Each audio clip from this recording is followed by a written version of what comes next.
Hello, how we back? If you say we should talk part two of the relationship. We got Terry for the speak.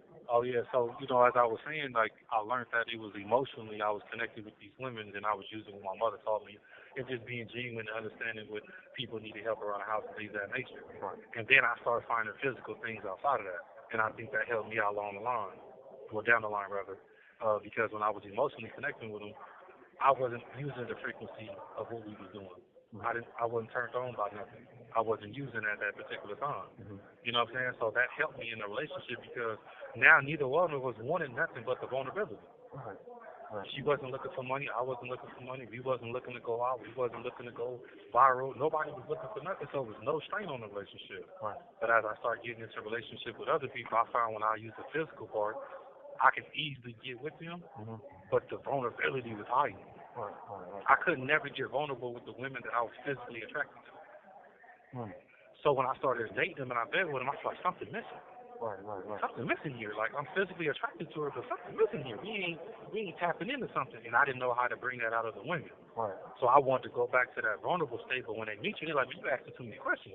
You know, I live at, my mom here, how I was raised. What's going on? Can we just go to the room? Right. And I'm like, hold on. You know what I'm saying? So that was kind of like how my involvement of what it is. But see, and I just want to add something to that you made me think about. The fact when in a relationship, I think that's what kills a lot of relationships. One of the two people, or maybe even both of them, not being able to be vulnerable. Right. Because if you're not able to be vulnerable, then you're basically not trusting the process. Right. And some of these people, men and women, come into this relationship not being able to be vulnerable, and so they start off with, the BS habits Right. Right. off the dribble. Right. Right. Right. The cheating, The line. the lying. Right. They figure that I'm gonna get mine going before I figure out you got something going on, or before I find out you got something going on. So they don't never even give the relationship an honest chance. Right. And so therefore they sabotage it before it ever even gets started because they're unable to be vulnerable. Right. And Right. so Right. when Right. you're saying that just resonated with me right now when you said that. But I wanted to ask something too that you touched on too. So what's worse, emotional or physical cheating? In your eyes, what's worse, emotional or physical cheating? Terry, go ahead and elaborate on that. I think it's hard. I think it's hard when you say that because I know it's hard to keep giving yourself to people. So I think what happens is, even emotionally as men, we're allowed to be vulnerable with our homeboys and the people we close with. So when we meet a woman, there's no separate understanding that comes with vulnerability. Right. So I might not even want to give myself to her. She might be cool with her friends, and she might not want to give herself to me because she already found that safe haven and being vulnerable amongst the people she's comfortable with. So when I meet these people and I got a comfortability, I'm only willing to give you time at the movies, time in the bed. I got restrictions on my desire. You feel me? So it becomes manipulative in the sense that I'm self-sabotaging myself because I'm only going to allow it to go so far. So if these people don't break the trust of who I am, guess what? Our relationship can stall. Because I'm not going to keep being vulnerable to everybody because I do understand what vulnerability is. And I understand how it can hurt you, at the back end, especially when people want to use your words against you, tell things they know you don't want to tell. Then at that point, you can combat that kind of thing dealing with people that want to deal with that woman. Now she's telling things she ain't supposed to be telling, and now you all out in the streets killing people with her. You know what I'm saying? So I believe that when we get in any kind of relationship, we're already emotionally cheating on people. And I believe that the only time that you got placed in that relationship is if they lose somebody that they thought that was going to be in their life forever. So back to that, I believe that the worst thing that you can actually do, and the only thing you can actually do, is physically cheat on somebody. Because the emotional part about it is you already locked in on it. So I wanted to elaborate on that too. So let me ask you a question: Are open relationships healthy or just an excuse to cheat? Patrick. Oh man. I'm gonna have to keep this one a buck, right? 'Cause I've done this before. Right, keep it 100. I've done this before. I've come with the open relationship, proposal, and honestly, it's because I just knew I wasn't gonna be faithful. Right. Straight up. I knew it coming into it. This certain female, she liked me. She wanted to be involved with me, and she was cool. I liked her too, or whatever, but I knew where I was at that point in time in my life. Right. So I just kept it real with her. Like, you know, if we do something, it's going to be open relationship. Right. But it was because I knew I was going to be out here, you know, doing my thing in the street. Right. And so I do believe. Well, you doing your thing on the street? I was doing my thing. Right. You understand me? But yeah, so it's just it was an excuse to cheat. Right. Really, because I wasn't ready for no committed relationship at that time. And so, therefore, that's what it was. Like, that was my excuse to, you know, get out there in the streets and do my thing. But you were being honest. That's the main thing. You were being honest. I mean, I You're being honest. Because you could have went behind her back and did it. You know what I'm saying? But you came to her as a man. You know what I'm saying? And y'all could agree to disagree on that. Right. You know what I'm saying? And so I feel you do supposed to give that person at least the opportunity to give an opinion or assessment on the whole situation. But it still didn't work out because, you know, once she started seeing certain things going on, right, she was still jealous, still mad, still fighting and fighting. And, you know, basically was telling me I was the only one out here doing my thing, that she was keeping it, you know, in home and all for me, and I was the one out here running around doing what I was doing and everything like that. So, you know, she agreed to it, but in the long run, you know, I don't even think it was something that she actually wanted to agree to. I don't know, you know, why she did it, but, you know, in the long run, it still wound up biting me in the butt. So this is another thing I wanted to ask. You know, when people be in these type of relationships, right? My question to you, you know, from a man's perspective, why as a man, This call and your telephone number will be monitored and recorded. if you don't have that emotional attachment that the woman is seeking, right? Why not just leave her instead of sticking around and stringing her along? Well, I believe that a lot of times we believe we can develop into something. Okay. What something is today might not be tomorrow, and what something ain't today might be tomorrow. You know what I'm saying? So it's not just, sometimes you don't just hit it off on the first time.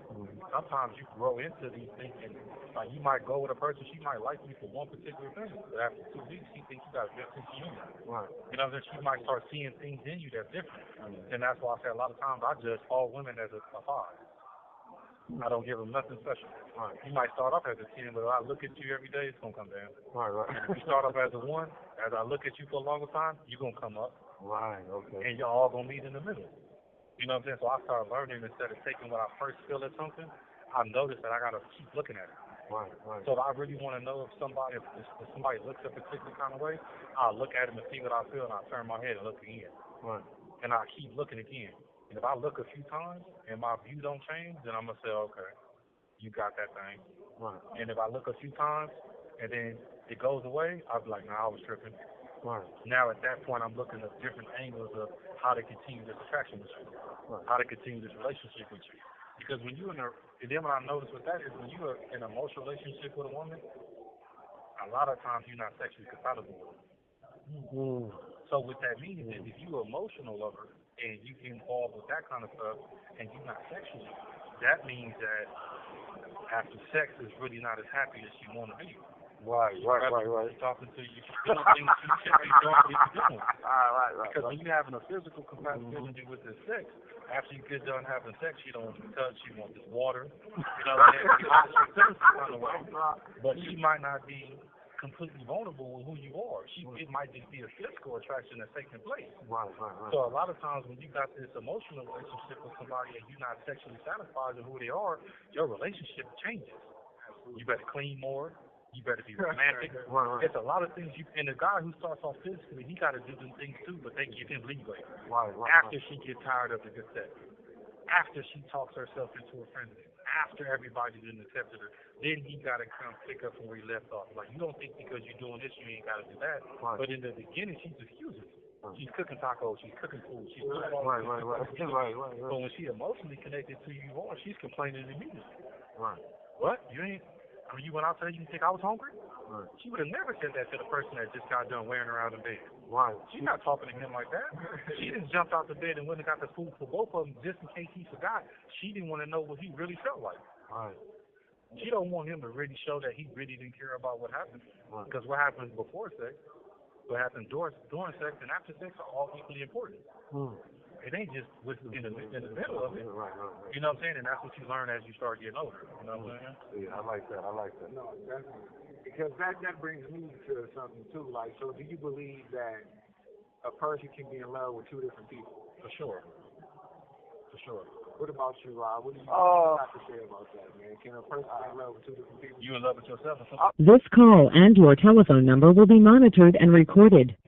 I'm like Tony Braxton. I love me some me. You know what I mean?